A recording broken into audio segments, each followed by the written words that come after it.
people been listening to the webcasts? They getting any better? I listened the other day. I could actually hear my voice for the first time. Okay. So, as promised, we're coming up on the first exam. And let's just go over the ground rules again. So, on the syllabus, it said that we were going to have it the week of September 28th. And I think the most reasonable thing to do is have it on that Friday. And typically, I've given exams which I thought would take an hour, but as Brian Frisbee will tell you, every student complains they're too long. So we'll try an experiment this year. I'll design it to be an hour, but you can have 2 hours to do it. And we'll see if it makes any difference in the scores. So you'll have the full 2 hours Friday, October 2nd in class. The exam will cover everything we've done up to that point, including the homework that's going to be due that day. Okay. It's closed book. But as I said, you can bring a piece of paper with anything you want written on it front and back. And calculators are okay, but not computers. And to make my life and the GSI's life a little easier, you have to write in a book like this. We call it a blue book. You can go to the bookstore and buy them. I think they cost $0.25. If you don't have one and forget, which half of you will that day, I'll bring a bunch. Okay. Any questions about that? And as I said before, it's going to be like the homework. So if you do the homework, you'll do fine on the exam, and if not, you won't. Okay. And just as a reminder, we do have office hours, and I would encourage you to take advantage of them if you're having troubles with this stuff. And as you probably noticed, the material is getting more and more complicated. And that's going to be true the rest of the semester. And unfortunately or fortunately, the stuff we did at the beginning, you will need to know to get through the rest of the stuff. So if you had issues with some of the material we've covered before, in particular the quantum mechanics, the angular momentum, addition business, please come see us. So I have office hours, and both of the GSIs have office hours. So make use of them. Okay. So at the end of last week, we were beginning to discuss the shell model and the motivation for it. And essentially what we're trying to do is to build up a picture of how you assemble nucleons together to make complex nuclei. And there's a figure in Lily's book, I think it's figure 2.2, which is a little bit misleading. And so rather than show you that, I've redrawn it here in the way I would prefer you to think about it. And it has to do with the fact that we're making nuclei out of neutrons and protons. And all protons are identical to all other protons, and all neutrons are identical to all other neutrons, and they each have a half-unit angular momentum intrinsic spin. And therefore, they are fermions and subject to the Pauli exclusion principle, which says we can only put one particle into one unique quantum mechanical state. And since they have intrinsic spins of a half, each state can actually accommodate two particles because I put one in with spin up and one with spin down. Okay? And so there's a drawing like this in Lily, but the slightly misleading thing is that, remember, when you're putting these protons inside a nucleus, they're all repelling each other, whereas the neutrons are not subject to that electromagnetic interaction.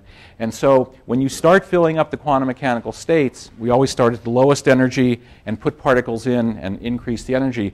The initial state for the protons is at a higher energy than that for the neutrons because of this Coulomb repulsion between them. So get used to seeing pictures like this, where this is meant to be a potential well, and it doesn't necessarily have to be an infinite square well, but just for the sake of making the drawing simple, we usually draw them rectangular. And the point is that the base for the protons is higher than the base for the neutrons because of that Coulomb energy. And remember, I showed you that the other day when we were talking about the nucleon-nucleon potential being different for protons than it is for neutrons because of that. So this is the lowest energy state for the protons. Here's the lowest energy state for the neutrons. And as I start assembling a complex nucleus, I put the nucleons in one at a time. And let's just start with the neutrons over here. So I put one neutron in the lowest energy state, and let's say I put it in with its spin up. I can accommodate another neutron in that same state as long as I put it in with its spin down. And I work my way up. Each state can accommodate two particles, one with spin up with one spin down. And I can't put more than two into that state because they would not be quantum mechanically distinguishable, and the Pauli exclusion principle says that's not allowed. Okay? So I'm forced, as I add neutrons, to put them in ever higher energy states, just because of the exclusion principle. And again, That's very different than if the neutrons or protons had had integer spin. They would have then been bosons, and I could pile as many as I wanted to the lowest energy state. Now, I do the same thing for the protons, except I start at a higher energy initially. And again, I put the protons in, one with spin up, one with spin down, until I've accommodated all the protons and neutrons I need to make this particular nucleus. So what nucleus is that we're talking about there?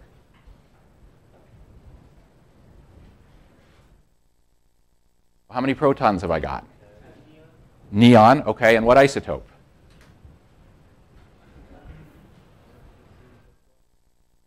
There are 12 neutrons, but it's neon, so what's the isotope? 22, neon 22, that's right. So that's how I would describe neon 22. And if you go back to the chart of the nuclides or look in the back of Lily's book, you'll find that neon 22 is stable, okay? Even though it has a couple more neutrons than protons, it is the lowest energy state for mass 22, and therefore it's the stable isotope of mass 22. Now you might think, okay, what's the big deal? But remember, way back on day 1 or 2, we were talking about the properties of the individual nucleons, and we noticed that the neutron is in fact radioactive.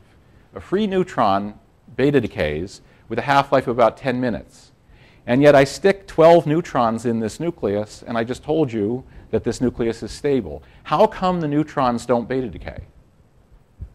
What is it about that diagram that would clue you into the fact that the neutrons can't beta decay? Still at a lower energy level than the protons? Right, that's right. Even though I've piled up 12 neutrons here, the highest energy neutron is still at a lower energy state than the first available proton. Now, if you think about it, if I want to do a beta decay, I take a neutron and I turn it into a proton. So if I wanted to take one of these highest energy neutrons and turn it into a proton, all the lower energy states that protons can be in are already filled. So the first available state the proton could go into is up there, but that's at a higher energy than that neutron, and therefore that's energetically forbidden. So this is a question that a lot of nuclear physicists don't know, but now you know the answer. It's the Pauli exclusion principle that's preventing the neutrons in most nuclei from undergoing beta decay, because the available proton states into which it could decay have already been filled. Okay? Now, of course, if I keep piling the neutrons on, eventually I get to the point where the neutron energy is above the first available proton energy, and then I will get beta decay. Okay? And so if you look at the very neutron-rich nuclei, that's the situation going on. I will get beta decay in that case. And similarly, if I piled up the protons, I could eventually get positron decay or electron capture if I get to a point where there's a lower energy neutron state available into which the proton could decay. Okay, but this is a very important consequence of the Pauli exclusion principle. Okay. Yes?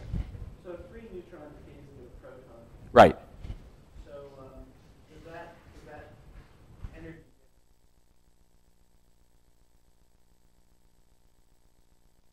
Yes. Yes, it does. What you're pointing out is the fact that a free neutron is heavier than a free proton, and even heavier than a proton plus an electron, which is the neutral hydrogen atom.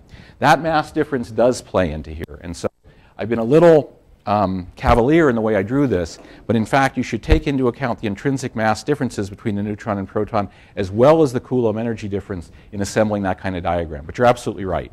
That is an important effect. Yeah? It looks like with this diagram, you could have a nucleus of, say, 4 neutrons. That would still be at a lower energy. So again, don't take it too literally, okay? Yeah, that isn't true. It's an interesting question, though, about whether you can assemble nuclei out of just neutrons. You might think you could because, after all, there's no Coulomb repulsion. They do attract each other via the strong nuclear force. Why not? So it turns out, when we were talking about the deuteron, I think I pointed out that there was only one bound state of the 2-nucleon system, namely the neutron and proton bound with their spins up. But you could try assembling 2 neutrons, and what you find is they fall apart right away. They don't stick together. You might ask about 3 or 4 or 10 or a whole lot, and people have done extensive experiments looking for these bound states of neutrons, and no one's ever seen one. So that's another consequence of the nuclear force, that it doesn't really like to have just arbitrary numbers of neutrons bound together. Other questions about that? In fact, an interesting sort of example of what you're talking about has to do with neutron stars. So you've probably heard about neutron stars, and we'll get to talk about them later when we discuss how stars evolve. And so a neutron star is an object that's about 10 miles in diameter, and it has the mass of our sun, roughly. Okay, so it's a very compact object, incredibly dense, and by the name you might assume that it's just a ball of neutrons held together by the strong force. It turns out it's not true. First of all, what holds it together is gravity, not the strong force. And secondly, it's not just neutrons. And the reason is because of this kind of thing, that if you just had neutrons, they would beta decay.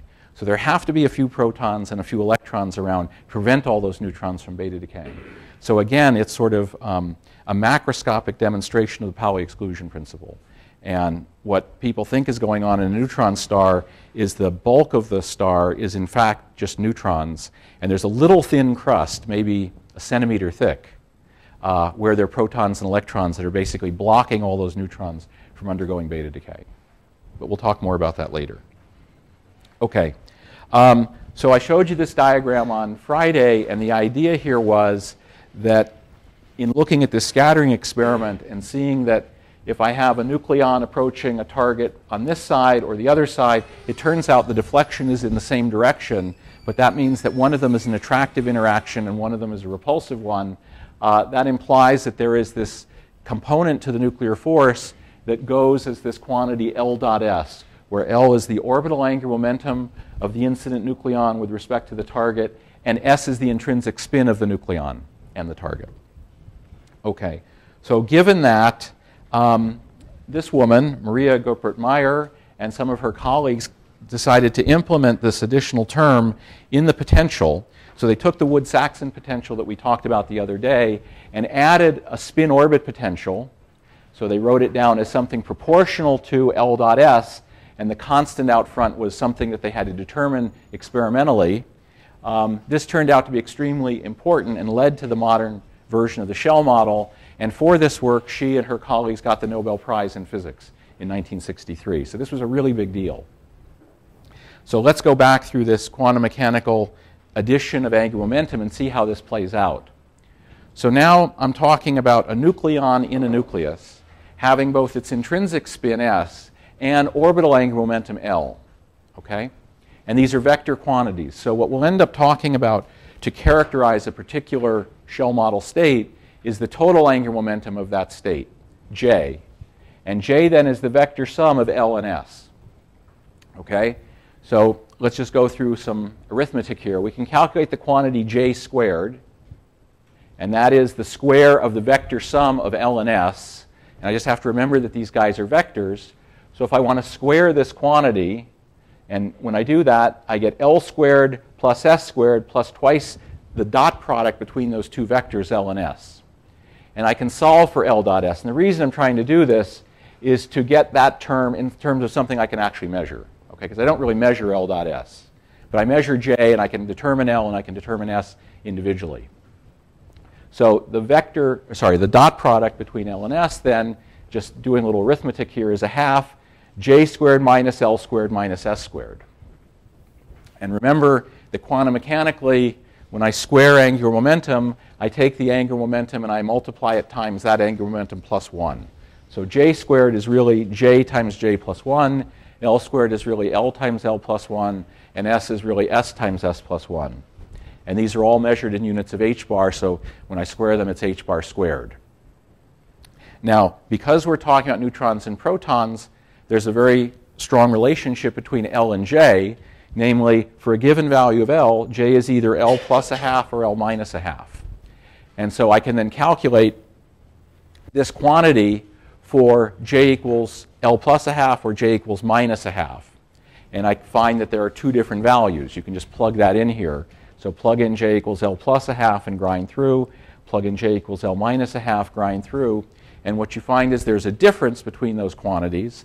In other words, L dot S when J equals L plus a half is not the same as L dot S when J equals L minus a half. And that difference, just from the arithmetic, turns out to be a half times 2L plus 1 h bar squared. And what that means is that there is a splitting in the energy between states according to whether J equals L plus a half or J equals L minus a half. So I take a given shell model potential in the version of the potential where I have just the Wood-Saxon potential, that would be one level. And now I add this L dot S coupling. That splits that one level into two. One goes up in energy, one goes down in energy. And the difference between them grows with increasing L. So the splitting gets bigger and bigger the bigger the value of L is. So that value at the bottom is the change, is the... Correct, correct. So they start with the same L, and they have the same S, but the vector sum is different between them, and this is the splitting between the two final states, right? So the splitting grows with increasing L, and it turns out in order to make this model agree experimentally with the observed magic numbers, it implies this spin orbit potential has to be negative. Okay, we don't know that a priori, we just know that there's some constant out front. We look at the observed magic numbers and figure out that to make them come out right, the spin orbit potential has to be attractive. And what that means is the state with J equals L plus a half will end up at a lower energy than the state with J equals L minus a half. You know, classically we tend to think that higher angular momentum means higher energy, but in fact in the nuclear case it's not true. So J equals L plus a half will be at a lower energy because that potential turns out to be attractive. So you've seen this kind of picture before. So this is a modified Wood-Saxon potential. The solid line was the curve we saw last week where we hadn't yet got to the idea of spin orbit potential.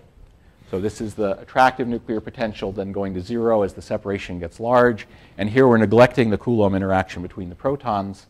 Now I add in the spin orbit. And what happens is the state with the spin, the intrinsic spin, parallel to the orbital angular momentum, turns out to have a lower energy than the one where the spin and the intrinsic angular momentum are not in the same direction. Okay? So I end up with two different potentials, if you like, because the spin orbit term leads to attraction if the spin and orbital angular momentum are in the same direction, and leads to a repulsion if they're in the opposite direction. Okay? And the net effect then is what we end up with over here. So we've worked our way through different approximations to the nuclear potential. The first was the infinite square well. Then we said, no, it's actually a finite system. We have a Wood-Saxon potential. And finally, when we take the Wood-Saxon and add the spin orbit term, this is the level scheme we predict. And you can see the splitting I was talking about. So for the first state, the lowest energy state, the 1s state, L equals 0. So there is no LS coupling because 0 times anything is still 0. But I go to the first state with non-zero orbital angular momentum, the 1p state. Okay, that means the principal quantum number is 1. That's what that 1 out front stands for. The orbital angular momentum is also 1. That's what the p means. Okay, that means L equals 1. And in the Wood-Saxon potential, there was one state with those quantum numbers. But if I have L equals 1, now I can have two different values of J, because I can have L equals 1 plus a half or J equals L minus a half. And according to what we just went through, the state with J equals L plus a half will be the lower energy state. And 1 plus a half in magnitude is 3 halves. So I end up with a 1p 3 halves state. That means principal quantum number 1, orbital angular momentum 1, J equals 3 halves is the lower energy state. And the one with the orbital angular momentum and the spin in opposite directions, so that's 1 minus a half, that's this state, 1p 1 half. Okay? And these numbers over here in parentheses indicate how many particles I can put into each of those states. So remember, I have to have each fermion in a quantum mechanically distinct state. That's what the Pauli principle says. So in the 1s a half state, the orbital angular momentum is 0. The total J is a half. I can put two particles into that state, one with intrinsic spin up, one with intrinsic spin down, and that's it. Now remember, I can put two protons into the state, and I can put two neutrons in. Okay? So that 2 refers to the type of an individual nucleon, either a proton or a neutron. When I go up here, what this is saying is I can put 4 particles into that state. And you say, wait a minute, I thought he said you could only put 2 in. Well, remember, you can have as many particles as you have quantum mechanically distinct states here. And so if I have a total angular momentum J of 3 halves, how many magnetic substates or how many Z projections of J do I have available to me? 2? What would they be? What do I mean by that? So remember, this angular momentum J, just like L and S, is a vector. So J is a vector that points off in some direction. And I'm saying the magnitude of that in this particular case is 3/2. And now I'm saying, suppose I have some coordinate system where I call that the z-axis. How many possible z components of that angular momentum vector do I have? Classically, they're an infinite number, because this thing can be oriented in any old direction. But quantum mechanics says that's not true.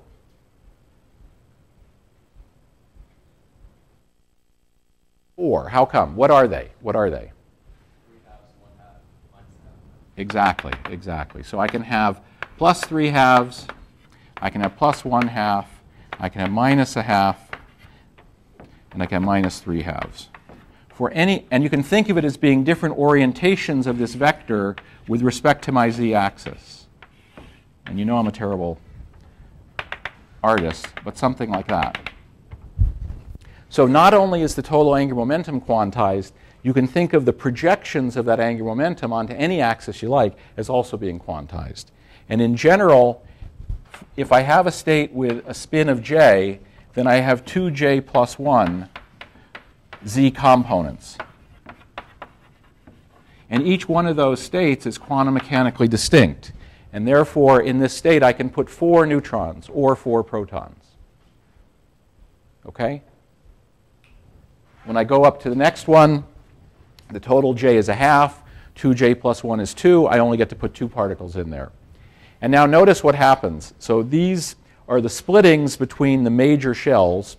So after I've put 2 particles in, I have to jump fairly high in energy to start putting in the 3rd, 4th, 5th particle. So 2 ends up being one of my magic numbers.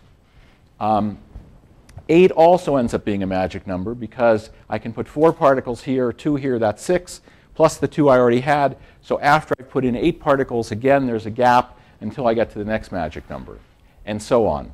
And remember before, when we were doing the infinite square well or the Wood-Saxon potential, we did okay in terms of matching up magic numbers with the observed ones up through 20.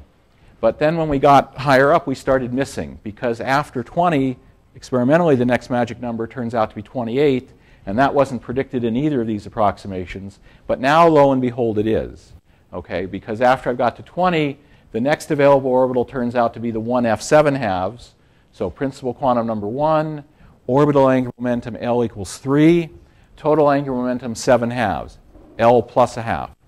And I can put 2 times 7/2, which is 7 plus 1 particles into that, or a total of 8. And 8 plus 20 makes 28. So I predict properly the next magic number being 28, and I get all the rest of them right too. Okay, so I get 50, 82, 126. So this was what was needed to reconcile this so-called single particle model of nuclei with the observed shell structure that was observed. Okay?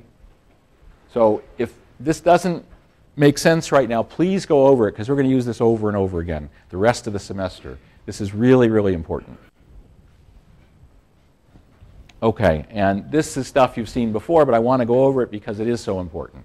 So remember, in this kind of model, we're talking about initially the angular momentum associated with a single proton or neutron. And we'll go through some examples in a minute. And that total angular momentum is the vector sum of the orbital and the intrinsic spin of that individual nucleon. And, right. So there's z components of that angular momentum, and there are 2j plus 1 total z components. So this you've seen before. And the other quantum number we're going to associate with these states is, again, something we talked about, namely the parity of the state. And that has to do with whether the quantum mechanical wave function changes sign under the operation of going from a coordinate system I call R to an inverted coordinate system minus R. Okay? And remember, if you basically stand on your head, the universe shouldn't change the way it appears to you. And so the square of the wave function, which is the only thing that matters really, it's the only thing you can measure, can't possibly change. So there are two possibilities for the wave function itself. Either it doesn't change at all, we call that positive parity, or it changes its sign, which is really not experimentally measurable, but it turns out quantum mechanically important. So if it changes sign, we say it has negative parity, and in either case, the square of the wave function remains unchanged. So it turns out you can associate a parity with the orbital angular momentum of the quantum mechanical state. So the parity turns out to be positive if L is even, 0, 2, 4, 6, etc. And the parity is minus if the parity is odd, 1, 3, 5, 7, 9. So remember this, the parity goes as minus 1 to the L. And that again will let us distinguish these shell model states, because not only do they have different orbital angular momentum and total angular momentum, they will have different parities. And that's not to be important when we try to understand why certain radioactive decays happen and others don't. It has to do with this parity as well as angular momentum. Okay.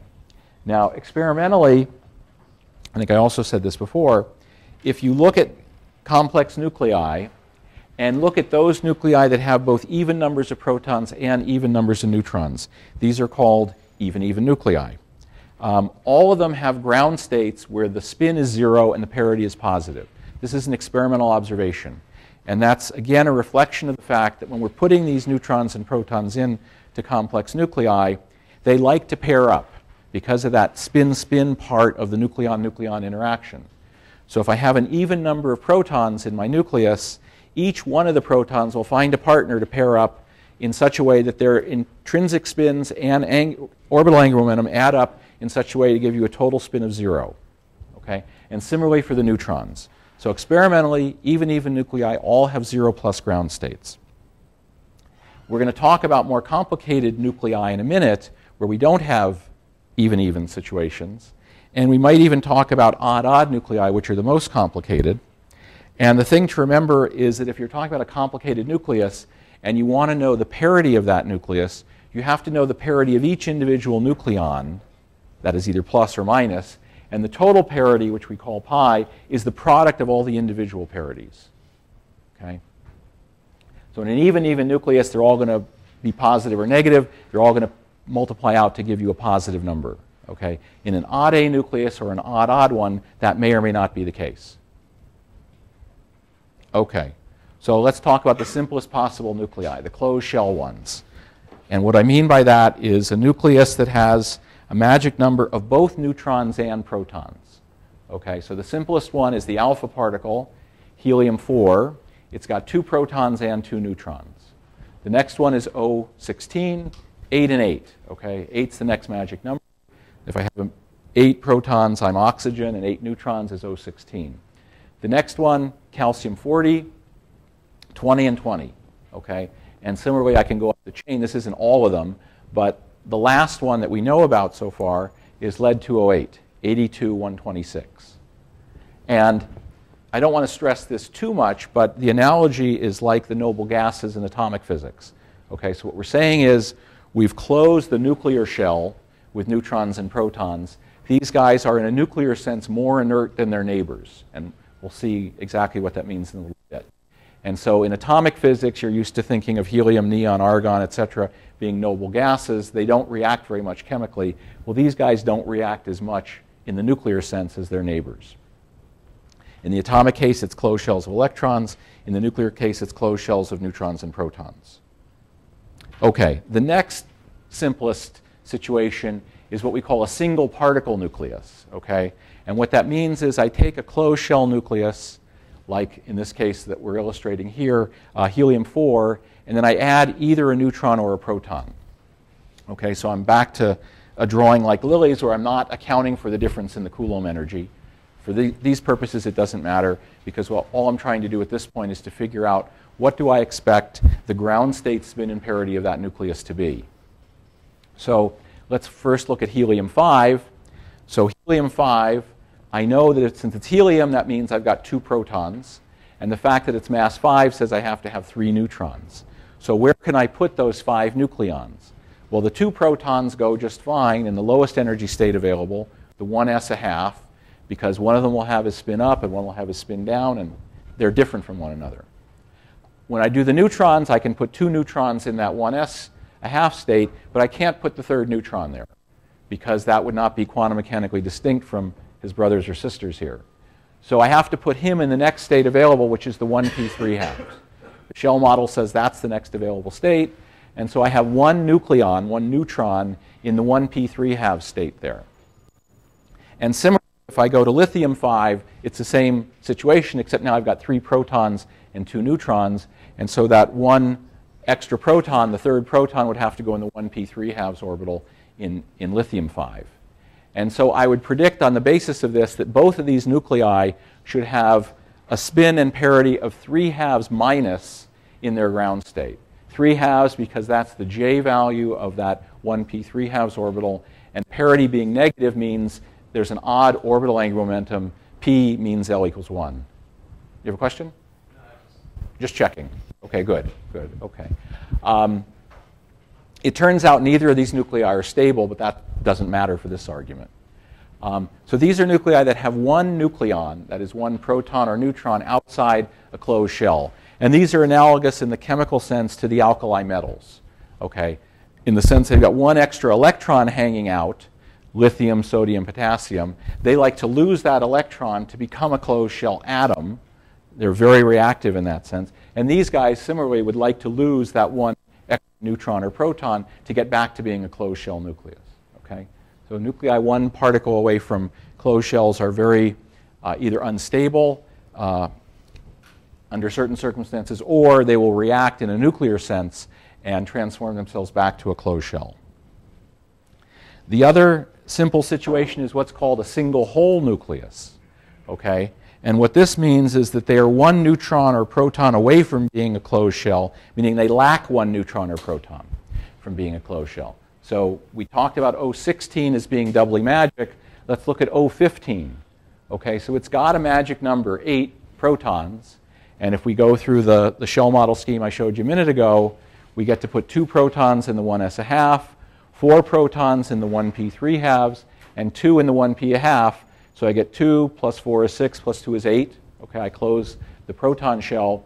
And if I have 7 neutrons, I fill it up to here, and I have one vacancy, one hole, as it's called, in the 1p a half orbital. Okay? And so I would predict on the basis of this that this nucleus would have a spin and parity in its ground state of 1/2 minus. Okay? Half because that's J, and since it's a p orbital, the orbital angular momentum is 1, it'd be negative parity. And similarly for nitrogen 15, same story, except now I've got the closed shell of neutrons, one vacancy in the 1p a half orbital for the protons. Again, I predict spin and parity of 1/2 minus. Turns out that's correct if you go look in the back of the book. Those are the correct spin and parities for these nuclei in their ground states. And this is why, because this is the way we fill up the shell model orbitals. And these are analogous to the halogens, okay? Very similar in structure to things in the chemical sense, like fluorine, chlorine, bromine. These guys are very, very reactive. They're one electron away from being a closed shell. And the way they close their electron shells is to grab an electron from somebody else and become a negative ion. So F minus has the same configuration electronically as neon, that is a closed shell. And similarly for chlorine and bromine. These guys would like to grab a neutron or proton from somebody else to close their neutron or proton shells. Okay? Okay. So this is a similar diagram to what I just showed you. Here's O15 with one neutron away from being a closed shell, lacking one neutron. Here's O17. It's got one neutron beyond the closed shell. So here I've got doubly magic neutrons and protons. I add the next neutron. It has to go up into the 1d5 halves orbital. So these are the kind of things you want to start getting familiar with. Yes? So that one would be a 5 halves minus, and that would be a 1/2 minus? Or? Okay, so you want to know the total spin and parity of the nucleus. Okay, so let's look at this. For O15, what's it going to be? The rule is we take the last nucleon, the unpaired neutron or proton, and we take its J, that will be the ground state spin and parity of that nucleus, and the ground state spin rather, parity will be determined by the L value of that last unpaired nucleon. So in the O15 case, what's the J of that last unpaired neutron? 1/2. So J is going to be a half, And will the parity be positive or negative? What is the orbital angular momentum associated with that state? 1. That's what the P stands for. And the rule of thumb is the parity goes as -1 to the L. So what parity would I assign? Negative. So this we would say is a half minus ground state spin and parity. Okay, for this one, what's the argument you would go through there? What's the J going to be? 5 halves, because the last neutron goes into the 1d 5 halves. And what will be the parity? Positive, because L equals 2. That's what the D means. So L equals 2 minus 1 to the 2 is plus. So we'd predict on that basis the ground state spin and parity of 017 should be 5 halves plus. And that turns out to be true. Questions about that? It's really important. Because now you start getting nuclei like this, okay? This is out of Lilly. And these are energy level diagrams for a whole bunch of different nuclei. And these, again, are ones that are near doubly magic cases. So the top right are all nuclei near the doubly magic 016. Okay? So here we've got N15, which we talked about a minute ago. It's 1 proton away from being a closed shell. 015, we also talked about 1 neutron away from being a closed shell. And you can see we get the correct configurations. They both have ground state spin and parities of a half minus because of the shell model configurations where those odd nucleons go. Now, nuclei are complicated objects, and all I've been talking about so far are their ground states, the lowest energy state. So if you go over here and look at 017, we just discussed the ground state spin and parity of 017, and we said in the shell model it should be that that last neutron goes into a 1d 5 halves orbital, and therefore the spin and parity should be 5 halves plus, and lo and behold, experimentally it is. But what these other lines represent are excited states of that nucleus, meaning different configurations of the neutrons and protons. And in fact, there's an excited state which is at 0.87 MeV. That's what the units are here. It's 0.87 MeV above the ground state, and it turns out it has spin and parity of a half plus. And you have a homework problem this week trying to understand the assignments of these excited states. Why is it that the excited states have the ordering that they do? And if you go back to the shell model diagram, you'll see that they pretty much follow the expectation if you just take that odd neutron in this case and put it into successively the next available quantum mechanical state according to the shell model. We'll see later on that isn't always the case. When you get into more complicated nuclei, sometimes you can predict the ground state spin and parities correctly, but in some cases you don't. And in other cases, you would then say, okay, I get the ground state right, but what about the excited states? They don't follow the order you would expect. And in a minute, we'll see why there are shortcomings to what we're doing, because we've made a lot of approximations in coming up with that shell model scheme that we've been talking about. So again, these kind of diagrams are things you want to get very, very familiar with, because you're going to see them over and over again through everything else we do. And the idea is there's always a lowest energy state for each nucleus. For whatever number of neutrons and protons, it's just the one that turns out to be the lowest energy. But there are a very large, almost infinite number of excited states in most nuclei, because these are quantum mechanical systems. You have many, many particles in something like lead-209, and you can imagine there's almost an infinite number of ways of arranging them. Okay, so let's look at some shortcomings. I alluded to the idea that we've made some approximations in getting as far as we have, and so let's look at some slightly more complicated nuclei. And so remember, calcium-40 was doubly magic. I had 20 protons and 20 neutrons. So let me just go 1 neutron beyond that. So calcium-41. Let's go back to the shell model for a minute.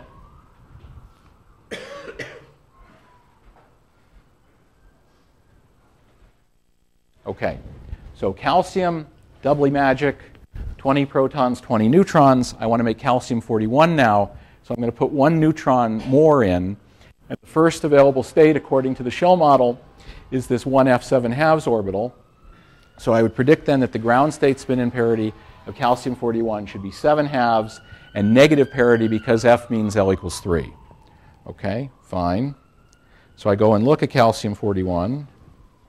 And lo and behold, the ground state spin in parity is 7 halves minus. Okay, good. I go and look at scandium-41. Scandium-41 and calcium-41 are what we call mirror nuclei.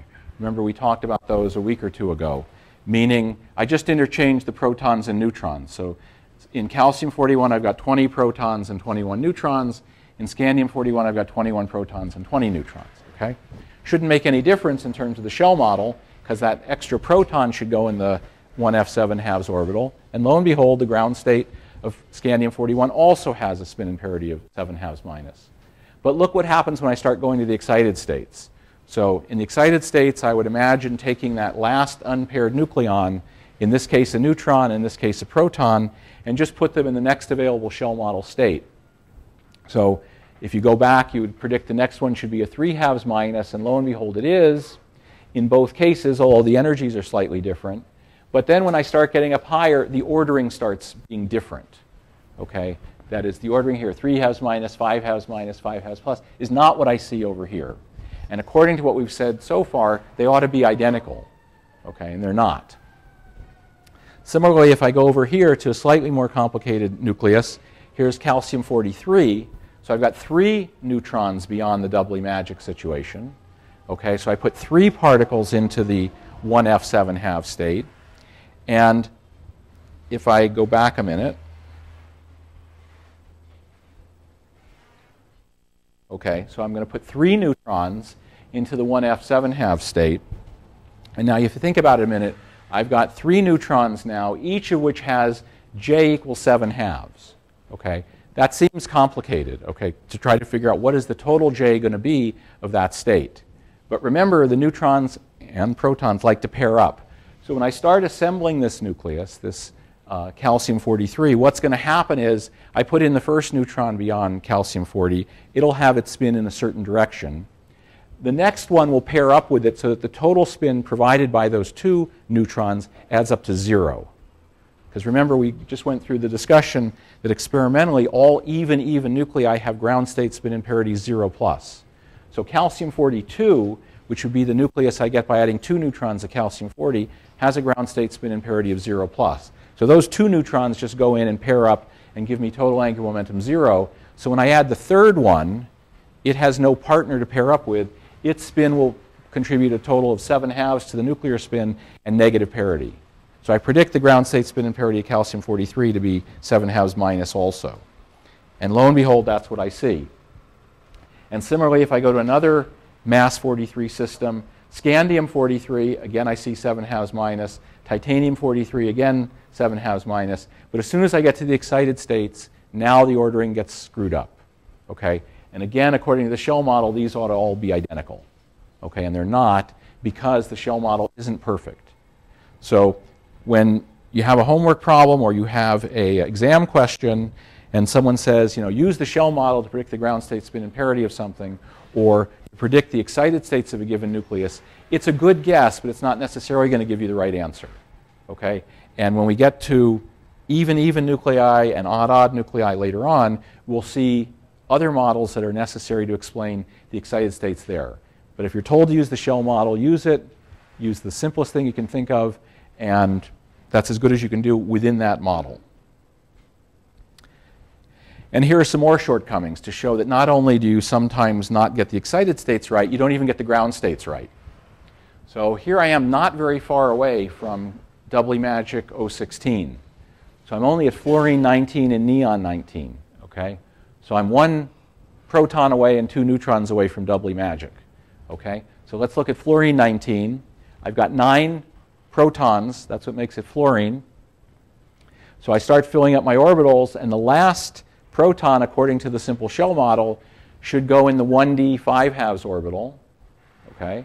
And that would predict that the ground state spin in parity should be 5 halves plus, because L equals 2 here. Well, experimentally, it's a half plus. Okay? Similarly for neon 19, I do the same argument, except now it's the odd neutron, which again should go into the 1d 5 halves. Again, I expect it to be a 5 halves plus. Experimentally, it's a half plus. Okay? So for some reason, this odd proton or odd neutron would prefer to be up here than here. Okay? So not only do you sometimes get the excited states wrong, sometimes you even get the ground states wrong. And part of the reason is that you may remember we were assuming all along that nuclei were spherical. And it turns out it's not true. A lot of nuclei are deformed, and then the approximations we made are no longer valid. And the further I get away from closed shells, the more deformed nuclei tend to be. The closed shell nuclei, remember, we showed you the evidence the other day for the closures of the shells, and one of the observations that said there was something special going on around the magic numbers was the electric quadrupole moments of those nuclei were especially small. And remember, quadrupole is a way to measure how non-spherical an object is. So if the quadrupole moment is small, that means you're nearly spherical. And once we get away from that spherical shape, then the approximations for the shell model are no longer valid. It turns out there are ways to modify the shell model to include deformations, but that's beyond the scope of this class. Another property that you talked about, I think last week when I was away, was the magnetic moments of nuclei. The fact that the neutrons and protons in a nucleus are moving around. A proton moving around in a circular orbit or something like that, you can think of as a current loop. And classically, a current loop produces a magnetic field. And so we can associate a magnetic moment with that orbital motion of a proton in a nucleus. And furthermore, the neutrons and protons themselves have intrinsic magnetic moments due to the fact that the quarks are running around inside the neutrons and protons, and they each carry electric charge. So if I start taking many protons and neutrons and assembling them to make a complicated nucleus, that nucleus will end up having a magnetic moment. And it has a magnetic moment for two reasons. One is the intrinsic magnetic moments of the individual neutrons and protons, okay? And then there's the orbital part contributed by the fact that they're moving inside the nucleus. Now, it simplifies a little bit because the neutron is electrically neutral, and so whether it's moving or not doesn't matter. That doesn't generate an electric current. And so that motion does not contribute to the magnetic moment.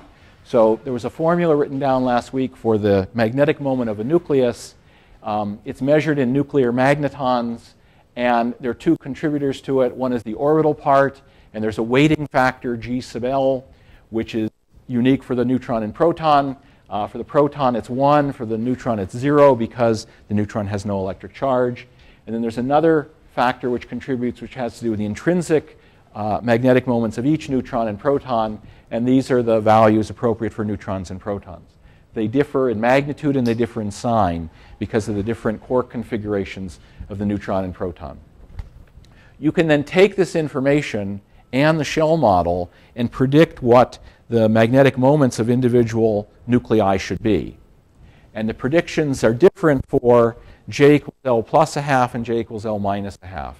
And you can understand that qualitatively because it just has to do with the orientation of the orbital motion with respect to the intrinsic spin. Okay? And so depending on whether J equals L plus a half or J equals L minus a half, you get a different magnetic moment. And you can then calculate what that should be for a whole bunch of different nuclei.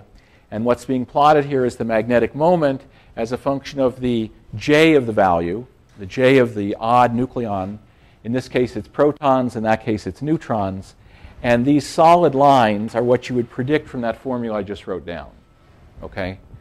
If J equals L minus a half, you would predict this value for the magnetic moment. If J equals L plus a half, you would predict the upper one. And what you see in the dots are the experimental values.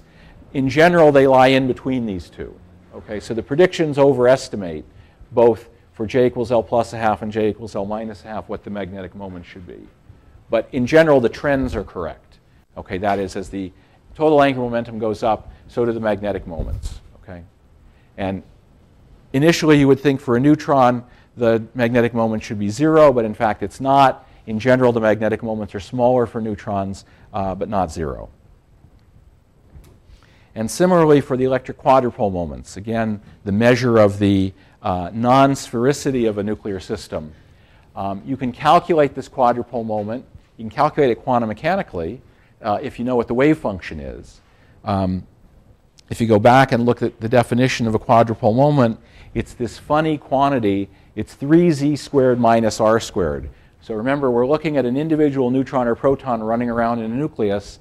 It has a position that we can quantify by x, y, and z coordinates. R is the square root of the sum of x squared plus y squared plus z squared. And if the particle is moving around in a spherical orbit, then on average, z will be 1/3 of r in magnitude, and this thing will integrate to 0. If it's not moving in a spherical orbit, then there will be a difference between 3z squared and r squared, and I'll end up with a quadrupole moment. So if you consider an odd A nucleus, so I've got, let's say, one proton outside a closed shell, and let's assume, for the sake of argument, I've got the z component of j being equal to plus j. So it's aligned as nearly as possible it can be to the total angular momentum. If I think about that a minute, I've defined my z-axis in such a way that j is nearly pointing along it. For that to happen, the particle has to be moving mainly in the xy plane so that j points up out of that plane, namely in the z direction. That means it's spending most of its time in the x and y direction, not in the z direction. So that means that r squared is going to be bigger than 3z squared, and that quantity will end up being negative. So we would predict approximately that this quadrupole moment should be something like minus r squared.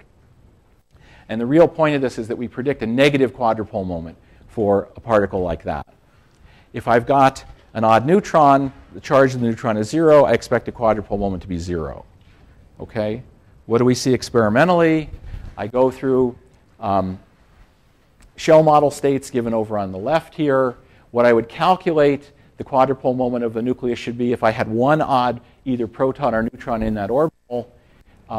These are the calculated values, and these are what I see experimentally. For odd protons, they are mainly negative. That's the important thing.